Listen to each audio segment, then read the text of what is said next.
도널드 트럼프 대통령과 조 바이든 전 부통령이 맞붙는 미국 대통령 선거가 코앞으로 다가왔습니다.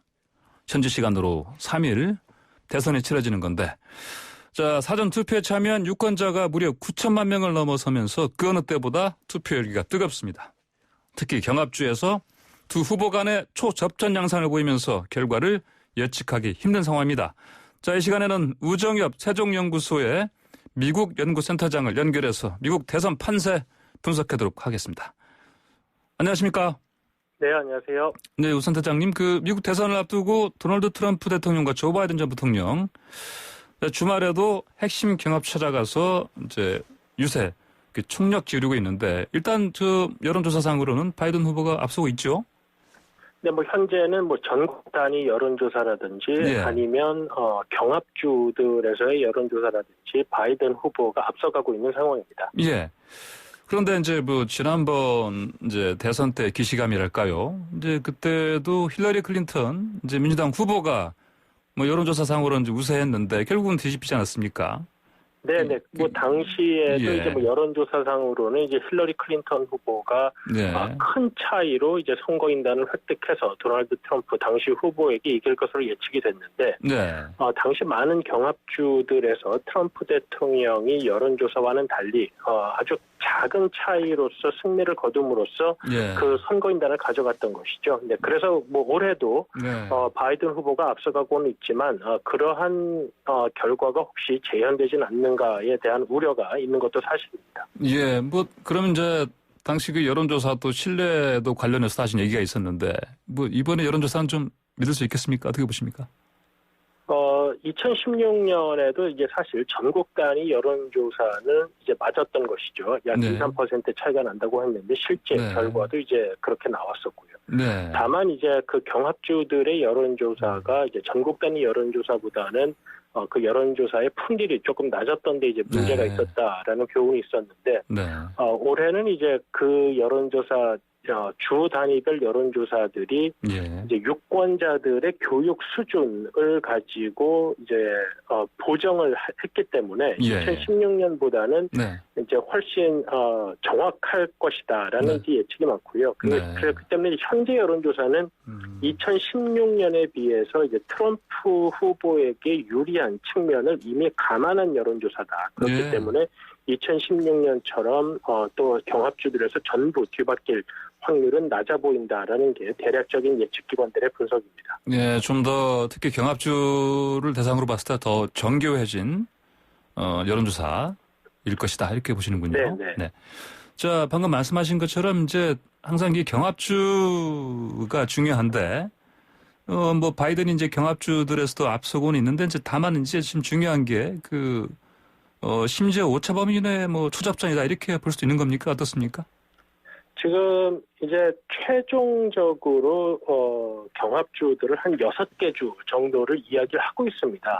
그러면 애리조나, 플로리다, 노스캐롤라이나 이 남부에 있는 주들과 그다음에 미시간, 위스콘신, 펜실베니아, 소위 러스트벨트라고 불렸던 3개 주. 그래서 총 6개 주의 경합이 아주 강력하다. 그렇기 때문에 이 주들의 선거 결과가 어떻게 될지에 따라서 이번에 최종 결과가 정해질 것이다라는 것인데요.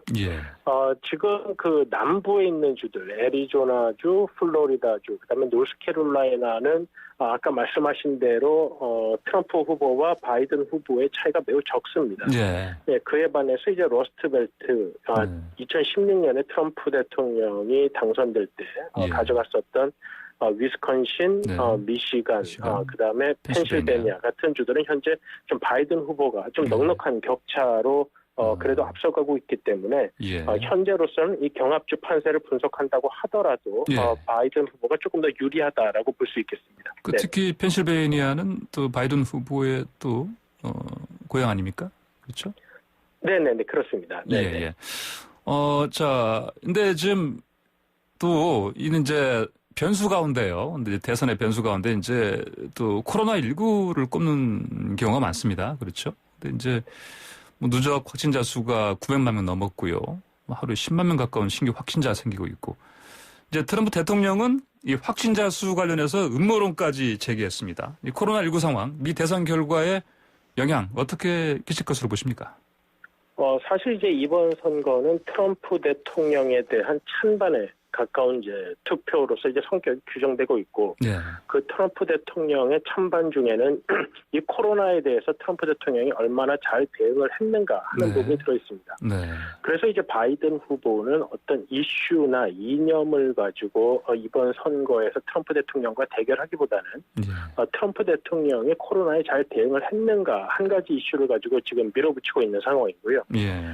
트럼프 대통령은 이제 거기에서 좀 벗어나서 좀 경제적인 이슈들을 좀 이야기하고 싶어 합니다. 왜냐하면 트럼프 대통령이 미국 국민들에게 평가받는 부분 중에 경제 부분은 그래도 이제 바이든 후보보다 좀 낫다라는 평가를 받고 있기 때문인데요. 네. 그런데 이제 코로나가 이렇게 재확산되고 하루에 10만 명 가까운 사람들이 확진을 받고 있는 상황에서는 트럼프 대통령에게는 결코 유리하기 어려운 그런 상황이라고 보겠습니다. 트럼프 대통령이 그런데 저번에 이제 확진된 다음에요. 이제 병원 치료를 받고 나서 그런 얘기를 했습니다. 이 트럼프 나 뭐 이겨냈다. 별거 아니다. 아무것도 아니다. 어떤 일종의 뭐 극복의 어떤 메시지를 이렇게 전한 것인데 왜 이럴까요? 사실 트럼프 대통령은 코로나가 확산될 때부터 코로나에 대한, 네. 어떤 아주 심각성을 좀 인지하지 못하는 듯한 모습을 보였습니다. 그렇기, 예. 때문에 초기에 정책적 대응이 실패했기 때문에 미국이 어떻게 보면 세계 사망자의 거의 3분의 1에 이르는, 예. 뭐 그 정도까지의 사망자를 내게 되는 상황이 이르게 된 것이죠. 예, 예. 그러던 상황에서 이제 본인이 코로나까지 걸렸기 때문에 트럼프 대통령으로서는 이 코로나에 대한 대응 미숙이라는 측면에서 보면 매우 불리한 상황일 수밖에 없었고, 그러다 보니까 이제 코로나를 극복한 대통령이라는 좀, 네. 강한 이미지를 보여주고 싶었던 것 같습니다. 뭐 일각에서는, 다만 그걸, 예. 말씀하십시오. 다만 그것이 이제 공화당의 트럼프 대통령 지지자들 외에, 예. 일반 유권자들에게도 뭐 트럼프 대통령이 의도한 대로 비쳤는가 하는, 네. 문제는 좀 다른 문제라고 볼 수 있겠습니다. 뭐 일각에서는 이런 모습 두고 이제 뭐 타조 클럽이다 이렇게 얘기하지 않습니까? 그렇죠? 예. 네. 예. 자, 이번 미국 대선 이제 투표 열기가 어느 때보다 뜨겁습니다. 사전 투표에 무려 9천만 명 유권자가 이제 참여를 했고요. 그 최고 투표율이 예상되지 않습니까? 어떻게 보십니까? 네, 2016년에 약 1억 3,500명 정도가 투표를 했는데, 네. 이미 9천만 명이 넘는 미국 유권자들이 사전 투표에서 투표를 했기 때문에, 예. 3분의 2가 이미 넘은 수치이죠. 예, 예. 그렇기 때문에 만약에 올해의 투표 당일날, 네. 뭐 2016년과 비슷하다고 한다면, 네. 아마 미국 최고의 선거율이 될 것 같습니다. 네. 2016년에는 사전 투표가 총 투표의 약 42% 정도 차지했었는데, 네. 이미 뭐 사전 투표가 워낙에 많았기 때문에 뭐 그 정도가 될지는 모르겠습니다만, 지금의 상황으로 보면 2016년에 투표를 하지 않았던 계층이, 네. 투표를 많이 한 것으로 보입니다. 특히 젊은 계층이라든지 아니면 소수 인종 계층이, 네. 많이 나온 것으로 보이기 때문에 투표율 면에서는 2016년보다 높아질 것 같고, 뭐, 네. 그것은 바이든 후보에게 유리할 것 같다는 것이 중평입니다. 예, 그러니까 사전 투표율이 높아짐으로써 전체 투표율이 높아지고, 그리고 이제 특히 투표율이 높아지는 이유는 이제 젊은 층과 소수 특히 민족들 출신들이 많이 참여하기 때문에 기본적으로 바이든 쪽이 유리할 것이다 이렇게 관측하시는 거군요. 네네네. 자, 근데 또 문제는 이게 우편 투표 아닙니까? 예, 그 우표 유권자들이 이제 기피한 우편 투표 용지가 배달되지 않는 상황, 이게 이전에도 있었지 않습니까? 사실 과거에도 이제 우편 투표는 많이 실행이 되었었던 거고요. 예. 우편 투표가 이제 무효가 되는 많은 경우는, 네. 개표 시한까지 우편 투표가 도착하지 않았던 경우였습니다. 네네네. 그리고 이제 그러한 것들이 이제 좀 홍보가 잘 된 덕인지, 예.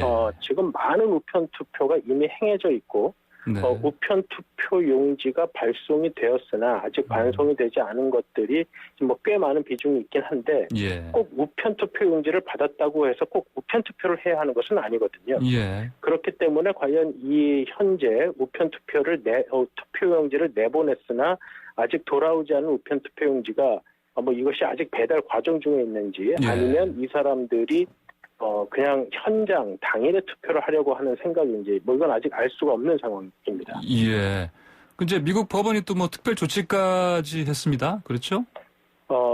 사실 미국의 선거는 어떤 그러니까 중앙정부에서 중앙 집중적으로 관리를 한다기보다는 네. 주 차원에서 관리를 하고 있습니다. 그렇기 때문에 이제 투표 시간도 다르고 우편 투표를 언제까지 허용할 것인지 그리고 개표를 언제부터 할 것인지 하는 것들을 모두 주 단위에서 관리를 하고 있는데요. 주 의회 중에 이제 민주당 성향이 강한 주에서는 이 우편 투표를 도착할 수 있는 시간을 조금 더 주고 있습니다. 그래서 이제 펜실베니아 같은 주들은 주 의회에서 이제 3일을 더 주겠다라고 했는데 이제 공화당 측에서 거기에 이제 항의를 하면서 소송을 걸었었던 것이죠.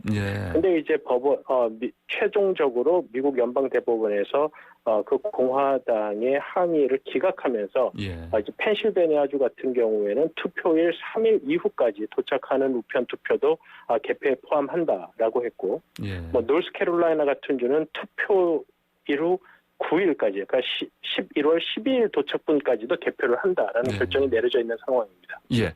자, 그런데 트럼프 대통령이 그동안 대선 불복 가능성, 대선 결과에 대해서 불복 가능성 시사해 오지 않았습니까? 네. 근데 또 이런 상황에서 보니까 또 이제 들으셨겠지만요. 바이든 후보 유세 차량 버스를 둘러싸고 이제 공화당 쪽 지지자들이 이제 차량을 둘러싸고 위협하고 총까지 들이대고 이렇게 했다 이런 얘기가 들립니다. 그렇죠? 그러면 이제 이런 상황이면은 결국은 이제 대선 이후에 뭐 양측 간의 어떤 갈등 같은 게 어떤 폭력 사태까지도 뭐 갈 수 있다. 뭐 심지어 내전이라는 얘기까지 합니다. 이런 상황이 실제로 벌어질 수 있을까요? 어떻게 보십니까? 트럼프 대통령이 이제 본인이 불복한다는 것은 뭐 정치적인 행위는 될 수 있겠지만 법적인 의미는 아무것도 없습니다. 그렇기 때문에 만약 개표 결과가 나왔고 그것이 바이든 후보가 당선이 되는 것이라고 한다면 트럼프 대통령이 본인이 승복을 하느냐 안 하느냐는 이제 별개의 문제가 되는 것이죠. 근데 이제 다만 미국 정치가 매우 양극화되어 있고 이념적으로 트럼프 대통령을 지지하는 계층이 그 지지의 강도가 매우 강렬하기 때문에 지금 말씀하신 그 뉴스와 같이 이제 바이든 후보의 유세 차량을 좀 물리적으로 위협하는 상황까지도 나왔고, 그리고 얼마 전에는 민주당 소속인 미시간 주지사를 살해 납치 위협하는 뭐 그러한 상황까지 벌어졌습니다. 그렇기 때문에 이제 선거 이후에 이러한 갈등이 쉽게 가라앉지 않고 미국 내 사회에 불안 요소로 있을 것이다라는 우려가 지금 나오고 있는 상황이고, 그렇기 때문에 지금 미국 각 주들은 이러한 소요 사태에 대비해서 주 방위군을 동원할 계획까지도 지금 나오고 있는 상황입니다. 알겠습니다. 자, 마지막으로요. 이제 미국 대선 결과에 따라서 이제 북미 관계에 비롯해서 한반도 정세에도 영향을 주지 않겠습니까? 어떤 면에서 그러 보십니까? 만약에 바이든 후보가 된다면? 만약에 바이든 후보가 된다면 당분간은 기존에 트럼프 대통령이 했던 정책들을 재검토하는 시간이 꽤 걸릴 것으로 생각이 됩니다. 그리고 이제 북한 이슈가 이제 바이든 정부에서 가장 우선순위가 되지는 않을 거기 때문에 아마도 바이든 후보가 된다고 한다면 2021년은 좀 비교적 북미 관계에 어떤 진전이 있다기보다는 서로 지켜보는 상황이 되지 않을까 예측해 볼 수 있겠습니다. 북미 관계에 이제 관련해서는 바이든 후보가 당선된다 할지라도 큰 변화는 없을 것이다. 이렇게 관측하시는군요. 잘 알겠습니다. 오늘 말씀 잘 들었습니다.